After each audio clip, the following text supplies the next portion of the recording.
Hi everyone, welcome to my review of Carry On Cowboy from 1965, directed by Gerald and of course the 11th Carry On film in this series. As yes, we are back once again to discuss Carry On and also a western on the channel, which I always enjoyed doing. So yes, there'll be a spoiler warning for this discussion. If you haven't seen this film, I simply recommend seeing it first and then come back to this video. We can talk from there. We can discuss this film in the comments if you want. So yes, with all that said, let's discuss my thoughts on this film. So yes, Carry On Cowboy. Watching it again a few days ago now, and of course, Blu-ray behind me, the set on the other side, and yes, just had a great time watching on Blu-ray, of course. And saw it last year for the first time. Again, like a lot of these carry-ons, I was going through all of these films, of course, and this became one that I really did have a lot of fondness for.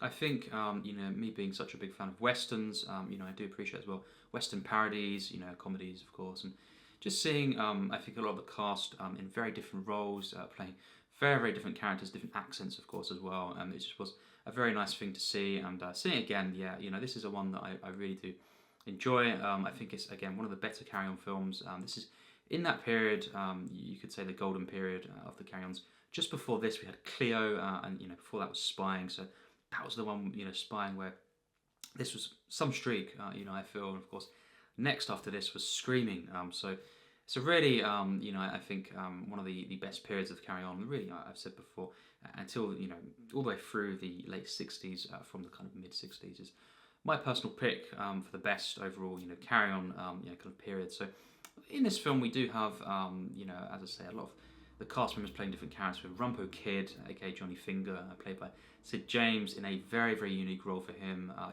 think this is really cool to see. Of course, he is the villain of the film, and I do tend to prefer, Sid James roles where, he's not the villain, but for what this is and what they're going for, and this entirely unique role, I think he plays it so well, and just bouncing off of different actors as well, like Kenneth Williams, of course, playing the judge as well, and I just think, Jim Dale is one of the best in this film as well, playing Marshall Peanut. The main plot, of course, as we know, focuses on Marshall Peanut, brought in to replace the previous Marshall, of course, because he is killed at the beginning by Rumpo Kid, and of course John Pertwee playing that original Marshall. And I loved the way in which perhaps it was a bit ever so slightly drawn out, but I do really like the gags where he couldn't hear, and Kenneth Williams, the judge, of course, was trying to get through to him, and kind of trying to communicate with him, and of course he's stumbling all over the place as well, and just showing the incompetence of this Marshal, and of course he is killed. And then, as we know, they kind of try to bring in another Marshal to replace this previous one, to basically bring about, as we know, safety and justice to Stodge City, which is the main area of the film.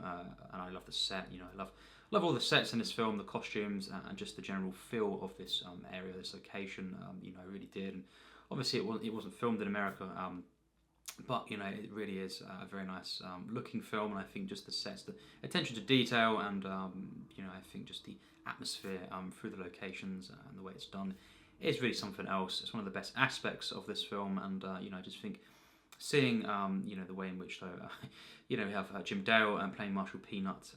He's mistaken to be obviously a marshal, and he's actually a sanitation engineer, and it's just hilarious, the mix-up and the rushing, obviously, of assigning this marshal to Sludge City, and all unfolds from there. He gets sent there, and he, for a while, he does still think he's going in to clear up the sanitation, and and just to sort out the drains and all this kind of stuff, the sewage system, and it really is hilarious how that is. He's still unaware, and he goes, of course, on the stagecoach and all this. Of course, comes across Angela Douglas in this film, and she plays Annie Oakley, and she's one of the main characters trying to get revenge, on Rumpo Kid. So all this stuff going on, obviously Charles Hawtrey and Bernard Bresslaw having a nice pairing in this film as well, and just I think all of the characters in this film, all of the cast members, are just something unique and something I can get quite invested in. Joan Sims as well, I like. Her involvement, especially in the second half of the film. She has a bit more to do, and just comedy sequences. One of my favourite sequences is, her and, of course, Angela Douglas and Jim Dale and such, in that final act, in the room, on the bed and stuff.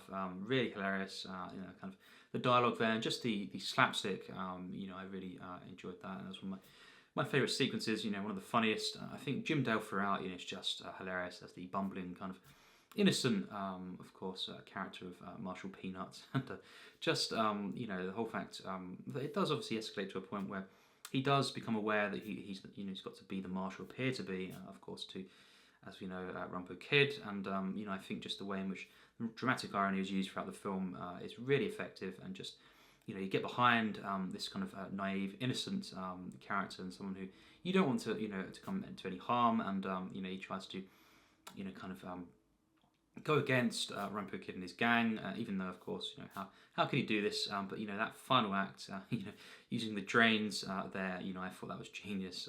You know, it really was, to kind of tie this all together with his character, and just a really creative sequence in that final act. The action, and you know, just the tension there, and of course the comedy, the slapstick, him coming out of the drains each time and kind of playing off the characters, and then in the end.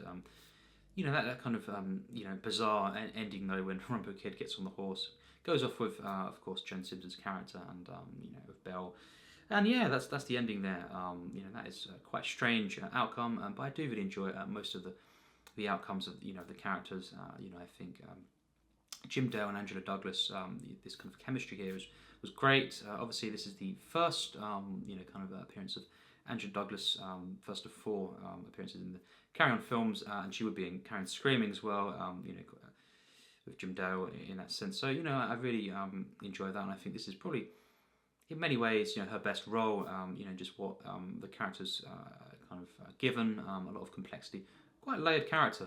You know, so I think this film does have a lot of depth at times, and it kind of, as well as being, you know, this kind of Western parody, this really, I think, quite hilarious comedy. I think it's, you know, it's definitely introducing interesting characters, you know, ones that you can kind of get invested in, and you know, kind of think about their motivations and all this. So it's got a lot of, you know, kind of complexity at times. I generally think, you know, this is a very charming Carry On film. Once again, like a lot of these films, very comforting, very soothing. You know, puts you at ease. You can just kind of sit back and relax. You know, at least I can when watching this film. And you know, I think one of the elements, you know, of that as well is just with Charles Hawtrey and Bernard Bresslaw, Big Heap and Little Heap, of course. You know, Bernard Breslaw's character of Little Heap, you know, playing Charles Hawtrey's son in the film, and I thought that was really, you know, just hilarious and just very innocent, you know, very comical, and just the way that's done. And I think, you know, later on in the film, when we see the demise of Little Heap, you know, it's quite sad, but you know, it's just a very, very funny moment there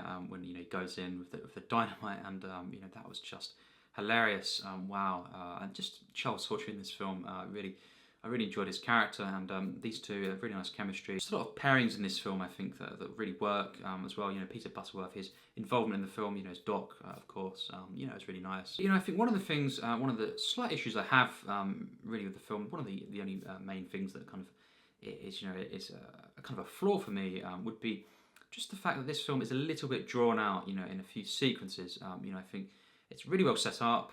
You know, it's definitely consistently funny, funny enough, of course, and you know, and it does effectively spoof this genre, very gently, you know, sincerely, which is always the key for, you know, any kind of parody. And it has obviously very unique feel and atmosphere, and it looks stunning. But I think just a few of the sequences here and there are a bit drawn out for me. You know, if this had been trimmed, I think it would have been even better.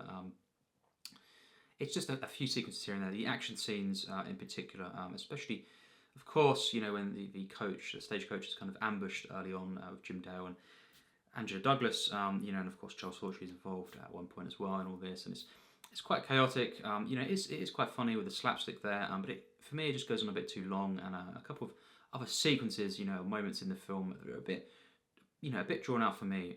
That was one of the main issues I had with this film, and it kind of it doesn't, you know, have as much of a flow as some of the carry-ons, some of the better ones.